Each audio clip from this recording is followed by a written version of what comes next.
How you doing, Rachaad White, Devil's Digest? How you doing?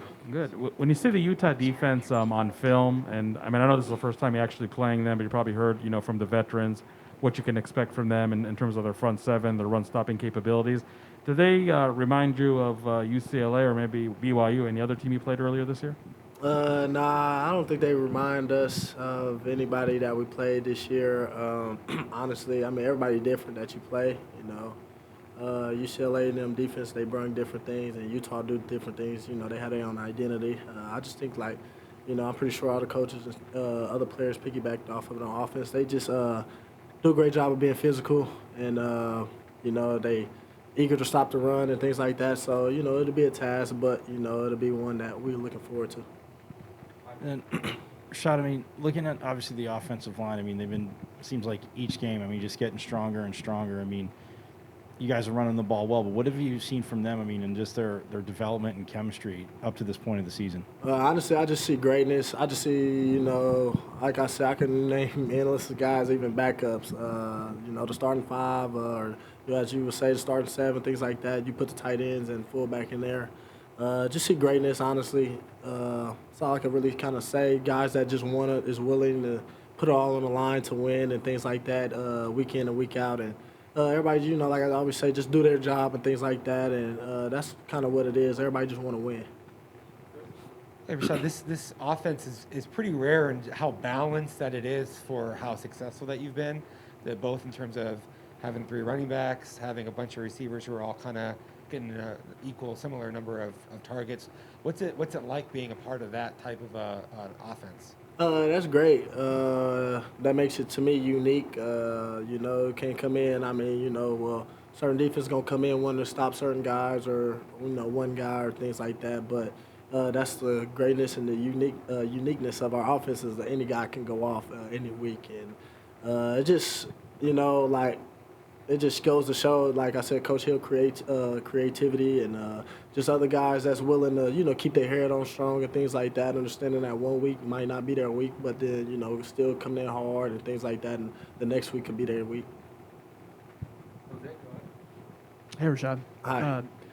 Trick plays, offense execution, all that. When you're watching film and you see the O-line doing their job, doing what they do, what are you seeing on film just in terms of, how impressed you are by them executing well?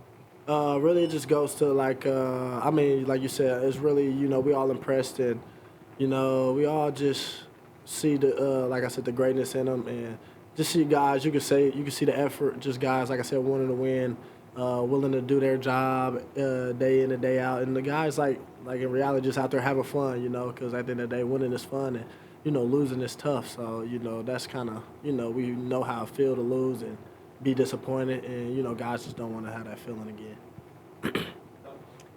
It's a little bit rare when three talented running backs all enter in the same class.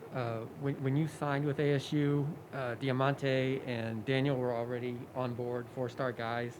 Did that make you hesitate at all about, how's it going to work, how the carry's going to get unfold, will I get my touches, anything like that? Nah, that's the crazy part. Honestly, I wasn't worried about none of that. I was just grateful and thankful for the opportunity, to get an offer from here.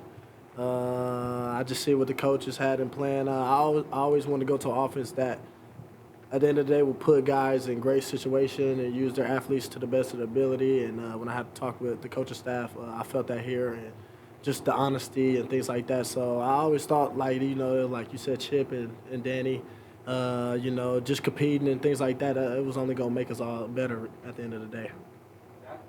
Zach Keenan, Devil's Digest. I know you're from the South, but I'm a little worried with the beanie and sweatshirt on right now. Are you worried for the weather this weekend? Honestly, nah. Honestly, I just got this on because I like to be comfortable.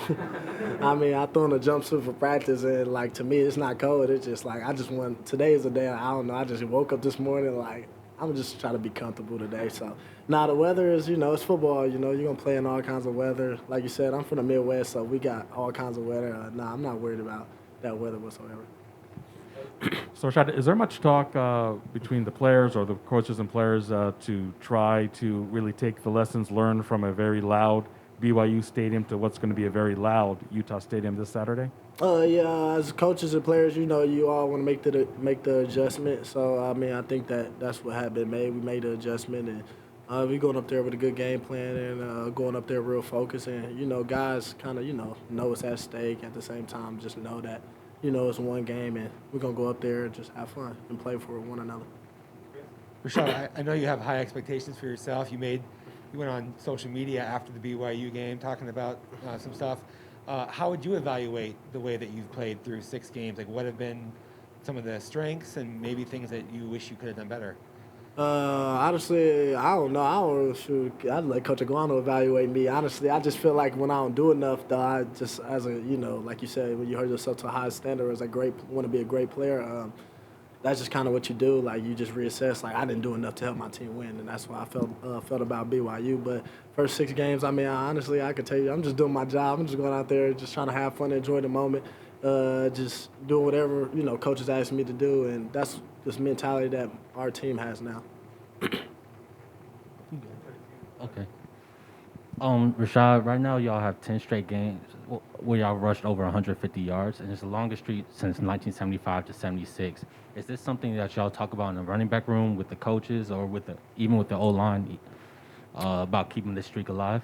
No, I honestly didn't know about the streak. I mean, coaches, they don't gonna keep that under the cover. So, nah, and honestly, we don't really talk about it as players, stuff like that. Like, we don't really even be looking up stats or nothing as a team. That's the crazy part. Like, Coach Herm come in there and put up the stats in our team meeting and do what he do as a head coach. But other than that, we just, like I said, we just focus on the kind of like the task at hand week by week, and, like I said, everybody just do their job. That's how mentality we got. Rachaad, I know you're taking it one game at a time, right? But how does it feel just to be in the situation that you guys are in as a team and you playing at this level for really the first time?